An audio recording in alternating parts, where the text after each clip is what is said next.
role play on In the Kingdom of Fools, which was originally written by A.K. Ramanujan in his book Folk Tales from India, which had some multilingual stories from which In the Kingdom of Fools was originally a Kannada folk tale. This activity, the role play on the lesson In the Kingdom of Fools, was assigned by our innovative and creative English teacher, Virginia Madam. So, let's begin. This interesting story is about a kingdom of fools that was ruled by a silly king and his foolish ministers. He, along with his minister, ordered the people of the kingdom. I am the king here, and my name is. Hey, Minister, what's my name? I don't know, my lord. Okay, leave it. I don't want to rule like any other normal king. Yes, my lord, even I don't want to order everyone around like a normal minister. We are special. We have to change everything. Let us change day tonight. And let us change night today.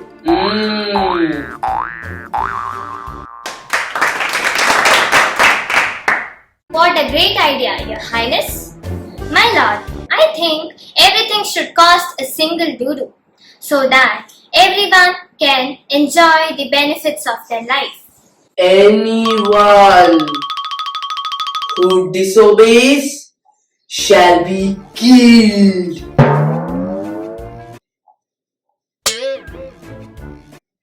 One fine day, a guru and his disciple visited the kingdom and was surprised. One doodoo, dozen bananas, one doodoo, best quality, big bananas, one doodoo, potatoes, tomatoes, carrots, ghee, one doodoo. Everything costs the same, a single doodoo, whether it's a measure of rice or a bunch of bananas. It only costs a doodoo here. It wouldn't be a good idea for us to stay there. This is no place for us. Let's go. These fools can do anything next. Everything is cheap here. All I want is good, cheap food. They are fools, beta. This won't last very long. You can't tell what they will do to you next. No, I want to eat bananas, ghee, rice and parathas. They are very tasty and cheap. Do what you want. I'm going. Okay, bye Guruji. You are making a great mistake. Everything is so cheap here. We could live happily to our life's content. Okay, that's your wish. I'm staying here. His disciple was unwilling to leave the kingdom because of the ready availability of good food for a single doodoo. He was a big foodie and ate plenty of food and grew fat in a matter of few days. One bright day, a thief broke into the house of a rich merchant by making a huge hole in the wall and sneaked in.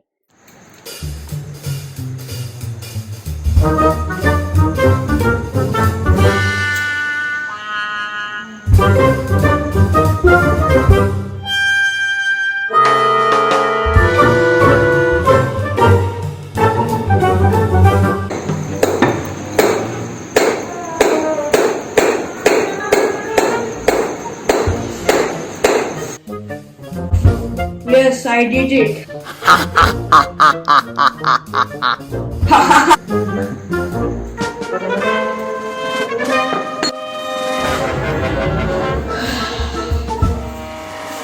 Wow! So much gold, so many jewelries. Now I am the richest person. Wow! Wow! Such a beautiful jewelry. Wow! I have never seen such a jewelry in my life.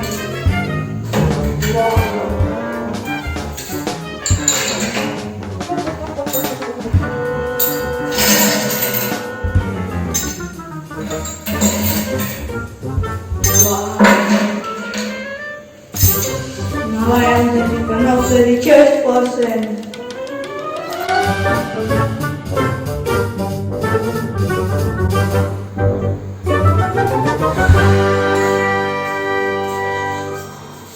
Wow, so much money I have now.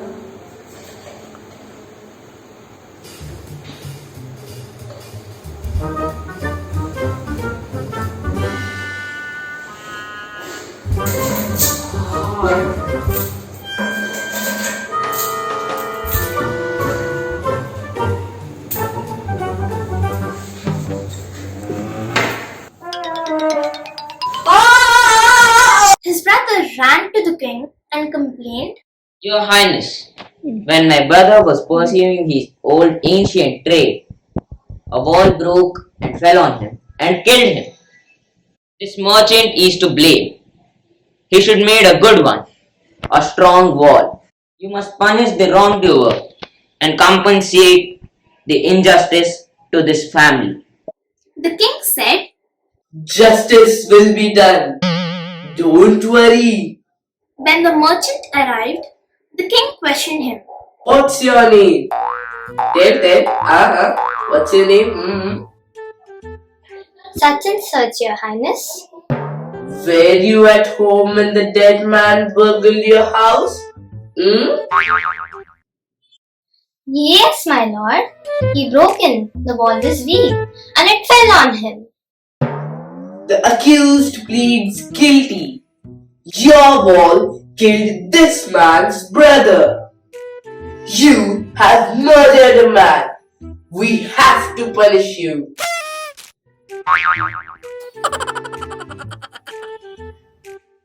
Lord, I didn't put up the wall. It's really the fault of the man who built this wall. He didn't build it right. Should punish him. And who is that? My lord, this wall was built in my father's time. I know the man. He's an old man now. He lives nearby. Bring the bricklayer and tie him. He is a murderous suspect. He might run away. The king sent out messengers to bring the bricklayer who had built the wall. Hey you there. Did you build this man's wall during his father's time? Yes, my lord, I did. What kind of a wall did you build? It has fallen on a poor man and has killed him. You have murdered a man. You have to be punished by death. You're right, my lord. Please, listen to me before you give your orders. It's true, I built this wall and it was no good. But that was because my mind was not on it. I remember very well, a dancing girl was going up and down the street all day long with her anklets jingling, and I couldn't keep my eyes or my mind on the wall I was building. You must get that dancing girl. I know where she lives.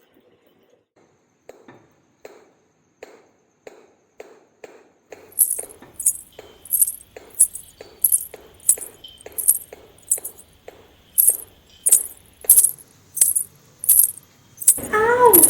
Ah! You are right. This is a very complicated case. Let's not jump to conclusions. Yes, we must get that dancer girl, wherever she is. The dancing girl, now an old woman, came trembling to the court. Hey, you dancer girl. Did you walk up and down that street many years ago when this man was building a wall? Did you see him? Yes, my lord. I remember it very well. So you were walking up and down that street many years ago with your anklets jingling. Jing jing jing. Jing jing jing. Jing jing jing. And this poor man was distracted. You were young, so you distracted him. He built a bad wall, which has now fallen on a poor man and has killed him. You are guilty of murder. We have to punish you by death. My lord, wait, I know now why I was walking up and down that street. I had given some gold to the goldsmith to make some jewelry for me.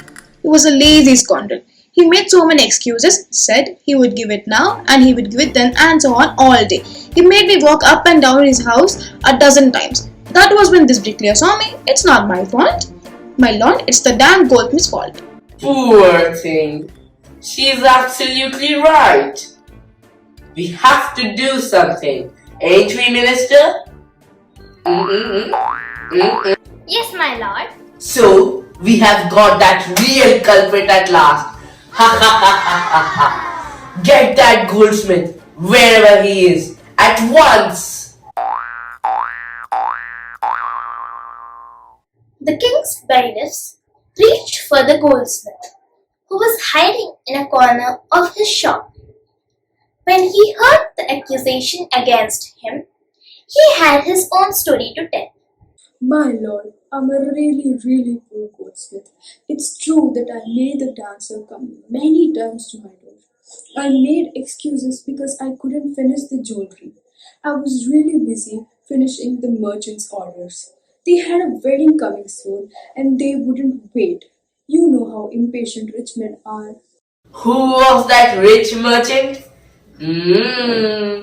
Who kept you from finishing this poor woman's jewelry? Made her walk up and down the street, which distracted this poor bricklayer, made a mess of his wall, which has now fallen on an innocent man and killed him? Name that merchant. We shall have justice in my court. Yes, name the murderer. Yes, lord, it's the man whose wall has fallen on the thief. Thought the king, weighing the evidence. Justice has now come full circle. When he was rudely summoned back to the court, he arrived crying. It wasn't me, but my father who ordered the jewelry. He is dead. I'm innocent. But the king consulted his ministers and ruled decisively. Yes, my lord. His father might be a true killer, but his son must be punished too. Yes, it's true that your father's dead. But somebody must be punished in his place. It's true that your father is the real murderer. But he's dead. We can't do anything. But you have inherited all his riches as well as his sins. I knew that when I set my eyes on you, it was you who is the true criminal. You must die. Ah! And he ordered a new stake to be made ready for the execution. The rich merchant was too thin to be properly executed on the stake. Minister, what shall we do now? We only need a fat man to fit in the stake. If he is killed, it means that he is carrying the burden of some other man's sins. He is certain to go to heaven after death. We are doing a person a favor. The servants were immediately sent all over the town looking for a man who would fit the stake, and their eyes fell on the disciple who had fattened himself.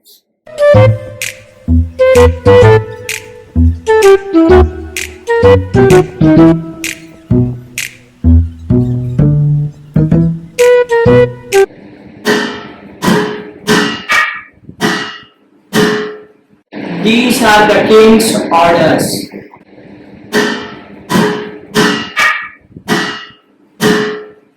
What have I done wrong? I am very innocent. I am a sannyasi. You are fat, the king wants you. What do you mean? You are fat too then. Oh Guruji, save me! He remembered his wise guru's words. They are fools, beta. This won't last very long. You can't tell what they will do to you next. His guru, who was blessed with magical powers, who could see his disciples' condition in his vision. At once, he arrived to save his disciple. He quietly whispered some words in his ears and then went to the king and addressed him. Do what I say.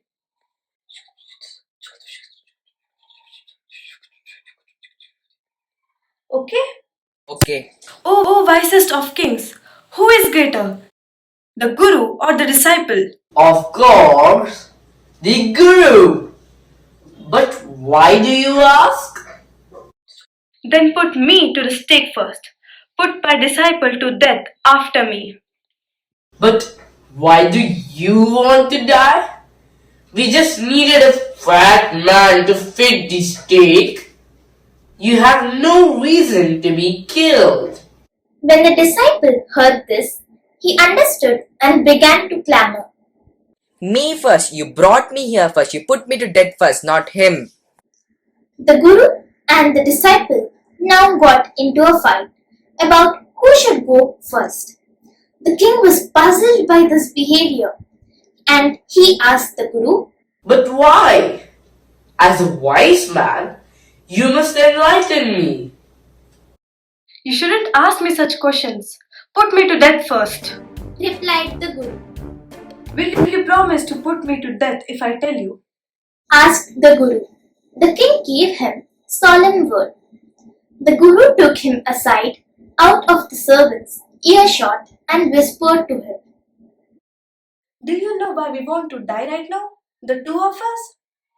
We have been all over the world, but we have never found a city like this or a king like you. That stake is the stake of the God of justice. It's new. It has never had a criminal on it. Whoever dies on it first will be reborn as the king of this country, and whoever goes next will be the future minister of this country. We are sick of our ascetic life. It would be nice to enjoy ourselves as king and minister for a while. Now keep your word, my lord, and put us to death. Me first, remember? King was now thrown into a deep thought. It would be very foolish of us if we were to give away the kingdom to some unknown men in our next birth. Let us go to the stake first ourselves. It's the stake of the God of justice. Let's go there. We will be reborn as king and minister in our next life. Holy men, do not tell lies. Yes, my lord, we shall become the king and the minister again. Our kingdom might suffer if we are not with them. Without us, it's just like sheep without shepherds. So he told the executioners. When the first man comes to you, put him to death at the stake, and do the same for the second person too. These are my orders, and don't be mistaken. Otherwise,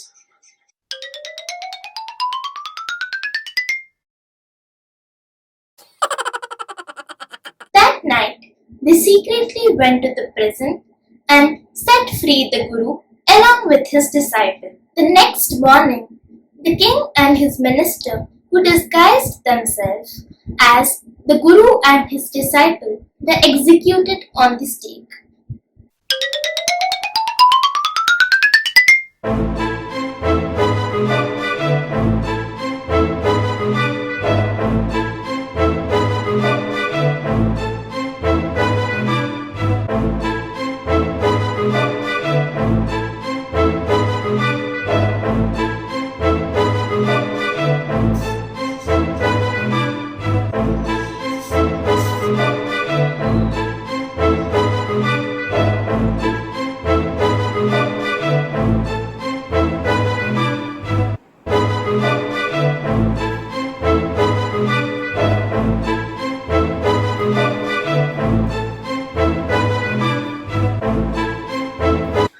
bye, my dear kingdom.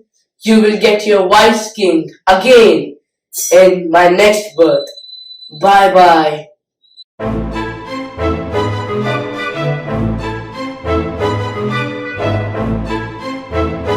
Kill me, yes, you kill me, kill me. By my dear kingdom, you will get your vice minister on my next birth. When the people of the kingdom saw that the king and the minister were executed, they made the Guru and his disciple as their king and minister respectively. Although the Guru was hesitant initially, but he finally gave in and reversed the rules of the kingdom, and people began leading a normal life like other kingdoms. We need a king and minister. Please be our king and minister, Guruji, and your disciple. Okay, we both shall become your king, Minister, day will be day. night will be night. Do you need to remove that Duddu rule? You fatso, we need to change the rule. Yay! We can live normally again. Yay! Hooray! Hooray! Moral of this story. This story tells us about that we should stay away from the foolish people, otherwise, we may end up suffering or may fall into a trouble, and always have a company of wise people. The second message is that in order to tackle foolish people, one should employ wisdom and not logic. The Guru does not argue or reason the innocence of his disciple. Rather, he flatters the king and manages to convince him that the new stake was the stake of the God of justice. The Guru not only saves the life of his disciple but also rids the kingdom of the foolish king and his silly minister. In addition, the Guru becomes the next king and his disciple the next minister.